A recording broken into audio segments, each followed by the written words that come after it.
Welcome to Silent Podcast, the place where we're anything but silent. I'm your host, Josiane, and today I'm with the most recent evicted house guest and sixth evicted jury member, Todd. Todd, how are you today? I'm doing great. And you? I'm doing swell. Thank you for asking. I'm excited to talk to you Amazing. about the game and your journey. So my first question for you was, what was your initial strategy going into the house, and how did it evolve when you actually got in? My initial strategy was just meeting 4 or 5 people just to vibe with, to just coast along. Well, not coast along, I guess, to just go along throughout the game with. But then I got into the house and I realized like it just my strategy just changed. I don't know why. Maybe because I just only trusted the people that the people that naturally attracted me to them and vice versa. So I just kind of just stuck to those people and worked out. Well, you did oftentimes say that you were playing dumb. Were there specific moments where you were really playing up that strategy? Um, yeah, well, a lot of times I knew what people were thinking just from other people telling me, and just by watching body language or just observing them from afar when I just apparently take naps. But I did take a lot of naps. But I'd be up in a corner just watching how many times people would be going around talking to these people that they're not working with. Mm. But then I just asked them questions too about where they were to, or what they were talking about, and then watch their body language. And I'm pretty decent at reading people, so I wouldn't formulate an opinion. I would just keep the information in my back pocket, or just between me and Bailey. Mhm. And we actually put a lot together of what was going on around the house by me doing that, and by her information that she knew as well. Mhm. And a lot of it we were actually pretty accurate on. Well, you did have many different connections in the house, so I wanted to ask you, who were your top three allies in the beginning, and did it ever change for you? Bailey and Donna, but Donna, well, I had to change because she left. But no, me and Bailey were right up until the end. Well, speaking of Donna, we did see you connect and even share a kiss. So are you hoping to pursue things with her after all of this is said and done? Um, yeah, like no, no, don't scratch the yeah. Like I said, I don't really have any expectations or yeah. I don't have Okay. any expectations, but we'll see. Well, if you could say something to her right now, what would you say? Mm, I have no clue. No clue. It's been a while.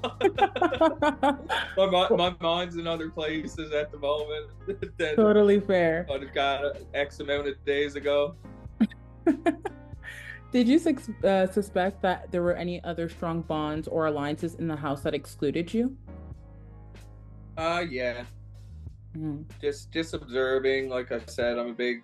That's really what really got me through the game. I feel was reading and observing a lot of people and asking all those dumb questions. But I'd get a lot from those dumb questions and acting like I don't know anything, because I feel like people probably told me some information that they probably wouldn't tell somebody that knew what they were doing. But that's also information I wouldn't go around spreading around the whole house. I would just keep it as needed and use it as ammo. So I Well, guess it worked out in a sense. it did. Now, in the house, there was often talks about sides.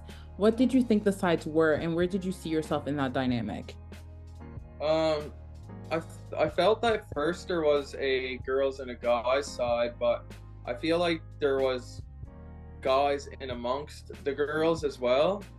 But I kind of vibed with a couple guys and a couple girls, so each bit of a hybrid there. So yeah, I just went with that, and I'd ask them. Well, Spicy and Anthony being VIPs, I would ask them questions as well, because it's not their first rodeo, right? Hmm. Well, in week four, you got nominated for the first time. How did you feel in that moment? At first I didn't really care, but being, like I said, being on the block isn't the best feeling in the world, but it do get better each time it happens. That being said, but it's just a little bit nerve wracking for the first time because, like I said, I don't know a whole lot about the game, and it was just something new that I'm going to have to navigate through. But like I said, I had a lot of tricks up my sleeve, so I had to just pull them out as they came. Well, actually, Spicy had the trick there up her sleeve, so without Spicy, I don't think I would have hauled out of that week, honestly. Mm. Well, you did talk about the executive power of veto when Victoria used it on you. Victoria did ask you to replace your nomination with Vivek. Had Victoria not requested Vivek, who would you have chosen? I requested Matt or Lexus at first, actually, but I said Matt, Lexus, or Vivek. I didn't care which one of the three. Mhm. Did you feel as though you owed Victoria anything once she used the executive power of veto on you? Yes, yeah, I did, but I feel like as the game developed, it was more or less to keep Bailey, not really so much me, because I know that Tola was going to use it on Bailey. Hmm. Well, we did see you build a relationship with Tola. Prior to the movie Night Massacre, you planned to take out Kayla. Why did Yeah, Kayla seem like the perfect target at the time for you? because she was targeting us since the beginning. Well, not the beginning of the game, but early into the game. So I feel it was just something that needed to be done, and we were both on the same page about it. So we went for it. We missed. Big backfire. Well, when Movie Night Massacre did take place, you did nominate Avery. Were you open to Avery also going if Kayla won the POV? She was more or less as a pawn, but like we would have took that as well if it did happen. We wouldn't have been too tore up about it or anything. But that was not the intentional move that we were trying to make. Because I was straight up with Avery as well, telling her the reasoning of why I put her up, like as a pawn. Like she wasn't the intentional target, but either way, it was a backfire. None of them, neither one went home. During Tola's HOH, you won Power of Veto. Why didn't you use it on Bailey, who had previously used the veto the week before, especially since pawns can go home? We had a discussion between me, her, and Spice. So, and I guess like that could have been a sense of giving back to Spice when she used the executive power of veto, because I could have took Bailey down, but we didn't want to risk Spice's game when we knew Bailey wasn't going anywhere. So it was kind of a risk that we were calculated risks that we were just willing to take for everyone to stay, and it worked. So. Well, speaking of vetoes, you won your second veto during the double eviction. Were you open to using the POV on Tola given your game relationship? And why did you ultimately choose not to use it? That's a tough one too, but I just had to think logically with my head, not with my heart on that one. I really didn't want him to go anywhere, but I just knew it would be an issue down the road, or could be even harder to do then. So it was there in front of me, so I had to do it. And like I said, the people I was working with as well, Neve wanted it done. So, but that being said, I'm my own player, so I knew it was just going to benefit me in the end, regardless of what the others thought. But it just worked out that everybody benefited off of it. So I thought it was just a good move at that time. Mm-hmm. And well, I still do think it is now too. But he's upstairs, so. You last week we did see you turn your back on Spicy V. What was the final straw for you? Were you always thinking about going to final three with her? I did. I actually was for a bit, yeah.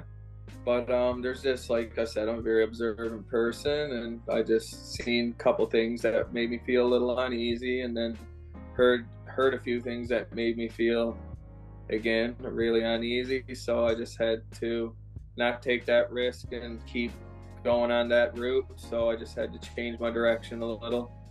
Hmm.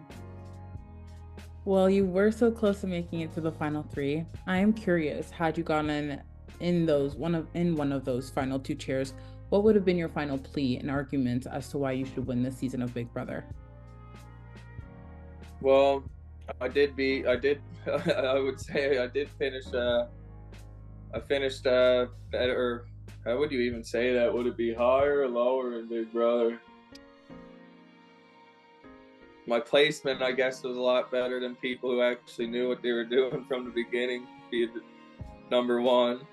Number two, I just once I opened my eyes and started playing, I started winning everything. And for three, I would have if I had that veto for the fourth time, I would have took out Anthony, the biggest player in the game. So I feel like it would have been a pretty decent resume for myself in the end. But if I were to be up against Bailey, she would have been hard to beat. That being said, because she just played a very, very strong overall game. Mm. Well, as a jury member, you still helped to crown this season's winner. Is your jury vote open to anyone? If so, what are the criteria and the factors that you'll be taking into consideration when casting your final vote? I'm gonna wait to hear the speeches mostly, more or less than really thinking about the questions, because overall I know all my answers to my questions that I would ask. So I just like to hear the speeches and what they have to say. But like I said, I'd like to be up there with Bailey, because Bailey's the person I would like to lose to if I were to have to lose if I made it. So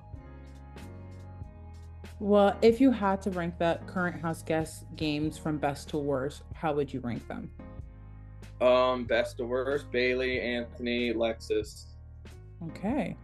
Well, I have a little game for you. It's a game I've been doing with all the evicted house guests this season. It's a game of superlatives. So I'll give you superlatives and you can attribute it to one of the remaining house guests in the house. Sound good? Yeah. All right. So my first one is, who do you think is the sneakiest player? Sneakiest, Anthony. Okay. Who do you think is the most underrated player?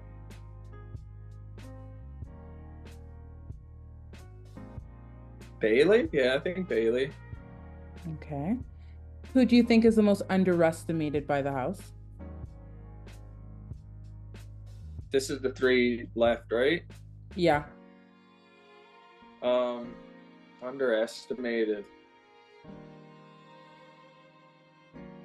Lexus, maybe. I don't really know, because they're all like, Bailey and Anthony are. I wouldn't say they're underestimated, so I'd have to say Lexus. All right. Who do you think is most likely to get cut at final three? Ooh. I'm hoping. Jesus, it's a tough one. Alexis, maybe. I don't know. I'm just rooting for Bailey because she was my day oneer. So I'd like to end off strong, or the person I was the least associated with. Okay. Who do you want to see win versus who do you think will win? I have confidence and faith in Bailey pulling it off, because she's competitive. She's good at endurance. She's good at trivia. She's basically the whole package. So I got to stay confident in my people, and so hopefully she can pull it off. Okay. And who would you like to see you join you in jury as the last jury member? Lexus or Anthony, everyone, that don't matter. Either or works. Well, thank you so much, Todd. It's been a pleasure. We can't wait to see what you and the rest of the jury member decides on finale night. Have a good one. You as well. Thank you. Bye.